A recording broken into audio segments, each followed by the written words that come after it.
مرتبہ پھر انوار رمضان کے اس خصوصی افطار ٹرانسمیشن میں K21 نیوز کے پلیٹ فارم سے برادران اسلام آپ کی میزبان رضا سیفی آپ سب کو جہاں جہاں آپ ہمیں دیکھ رہے ہیں سن رہے ہیں خوش آمدید کہتی ہوں. اور فیضان عباس زیدی ہمارے ساتھ نوحہ خواہ موجود ہیں. میں چاہوں گی کہ کلام پیش کریں پھر آگے ٹرانسمیشن کے سلسلے کو آگے بڑھائیں.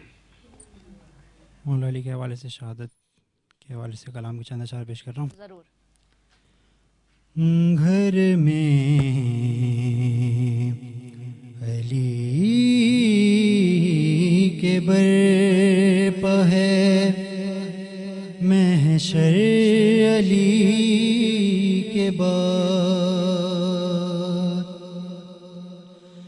گھر میں علی کے برپا ہے محشر علی کے بعد. بہنوں سے بھائی روتے تھے چھپ کر علی کے بعد. گھر میں علی کے برپا ہے محشر علی کے بعد. کہتے تھے بابا کیوں مجھے پیدل چلا کرو.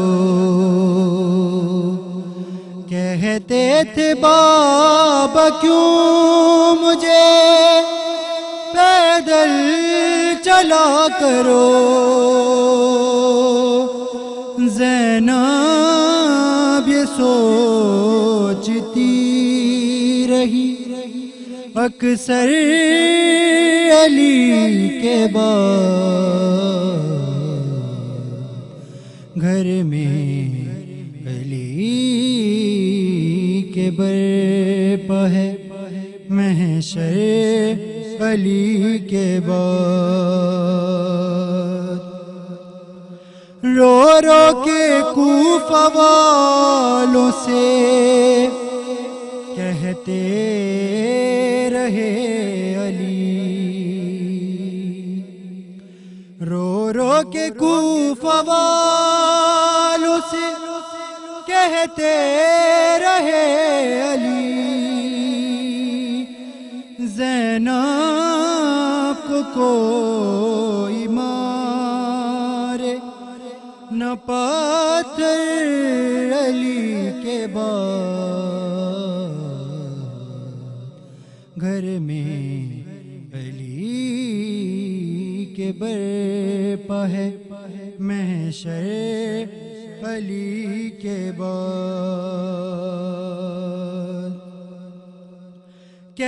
کتنے تماچے بدلے میں بدرو حنین کے. کتنے تماچے بدلے میں بدرو حنین کے. مارے گئے سکینہ کے رخ پر علی کے بعد. گھر میں علی کے برپا ہے محشر علی کے بعد.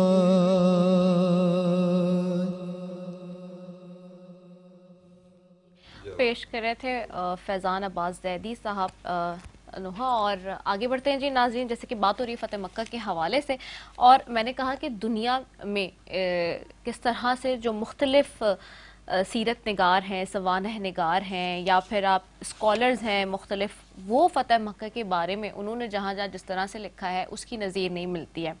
ایک ہندو سیرت نگار شردھے پرکاش دیو جی نے نبی اکرم صلی اللہ علیہ وآلہ وسلم کی سیرت طیبہ پر مستقل تصنیف سوانح عمری حضرت محمد مصطفیٰ صلی اللہ علیہ وآلہ وسلم بانی اسلام لکھی، جو 1907 میں نول کشور پرنٹنگ ورکس لاہور سے شائع ہوئی۔ وہ رسول اکرم صلی اللہ علیہ وآلہ وسلم کے مثالی افودر گزر کو بیان کرتے ہوئے رقم طراز میں یہ کہتے ہیں کہ یہ وقت بہت نازک تھا، ہر شخص کو یقین تھا کہ اب خیر نہیں ہے ہماری جان کی۔ آن حضرت محمد مصطفیٰ صلی اللہ علیہ وآلہ وسلم سرور کونین قتل عام کا حکم دے دیں گے، اور جو اذیتیں انہیں دی گئی تھیں آج ان کا خوب بدلہ لیں گے۔ لوگ اس خیال سے کانپے جاتے تھے کہ موت سر پر تلوار کی طرح لٹک رہی ہے، کھڑی ہوئی ہے، پریشان تھے۔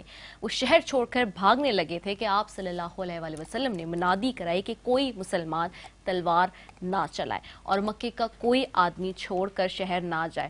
اور آج لڑائی اور بدلے کا دن نہیں ہے، آج رحمت اور شفقت کا دن ہے۔ میں تمہارا دشمن بن کر نہیں آیا، میں تم سے نہ کوئی بدلہ لوں گا، اور اس حوالے سے میں تم سب کے ساتھ وہ سلوک کروں گا جو یوسف نے مصر میں اپنے بھائیوں سے کیا تھا، جاؤ تم سب آزاد ہو۔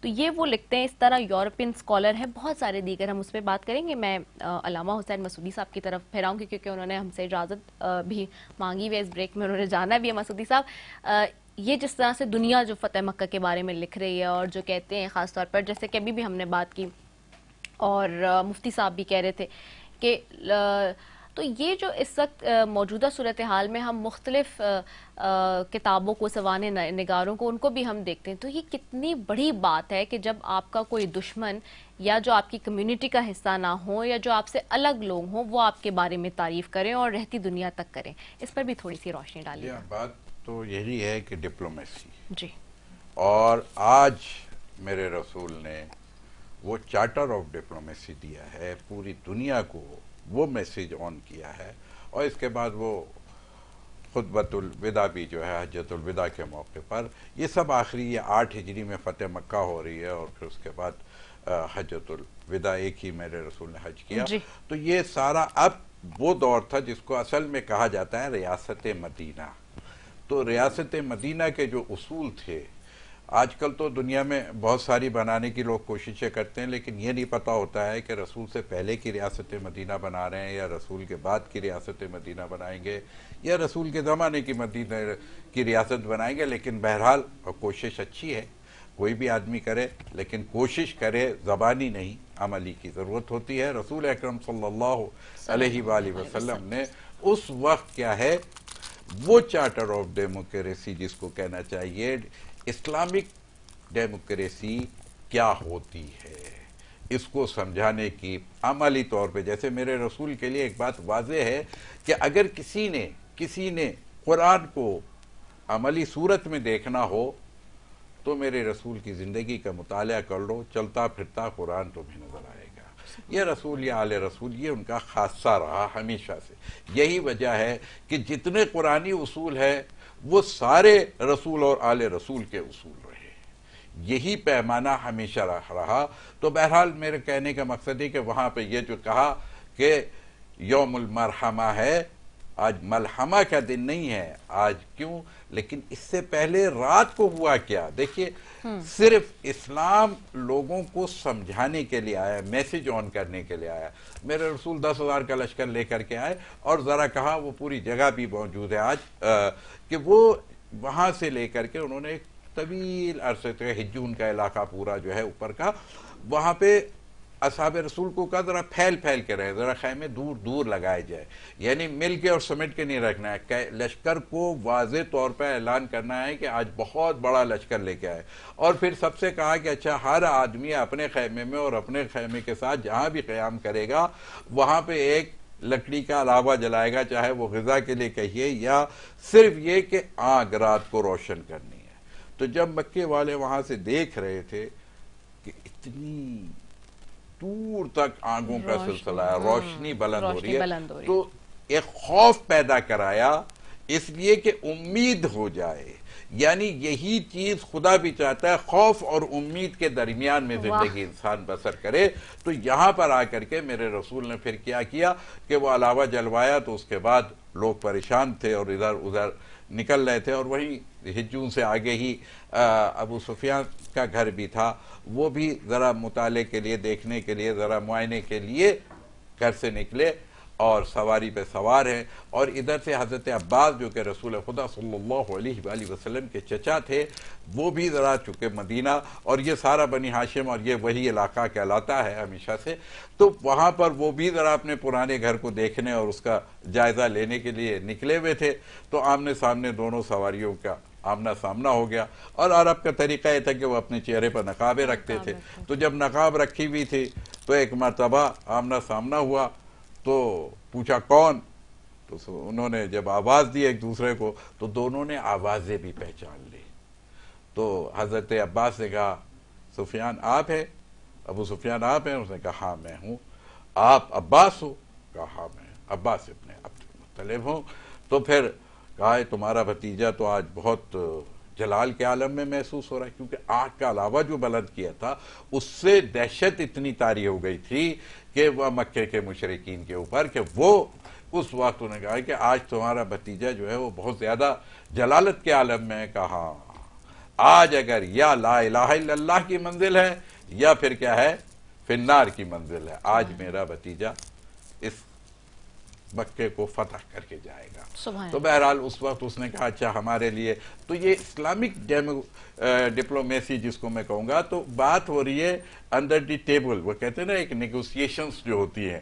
تو ابو سفیان نے یہ جملہ کہا عباس کیا میرے لیے کوئی راستہ ہو سکتا ہے، کوئی تمہارا رسول جو ہے تمہارا بھتیجا جو ہے وہ، تو کہا ہاں ملے ملاقات کرتے ہیں۔ رات کو ان کی ایک ملاقات ہوئی ہے، تاریخ میں اس کے واقعات لکھے ہیں، اور اس نے ہاتھ جوڑ کر کے میرے رسول کے آگے توبہ کی ہے کہ میں آئندہ نہیں کروں گا۔ یہ جو صبح رسول نے اعلان کیا تھا نا کہ جو اپنے گھر سے نہیں نکلے گا اس کو بھی امان ہے، جو اپنا اسلحہ چھوڑ دے گا اس کو بھی امان ہے، اور جو کعبۃ اللہ میں آ جائے گا اس کو بھی امان ہے، اور جو ابو سفیان کے گھر میں آ جائے گا اسے بھی امان ہے۔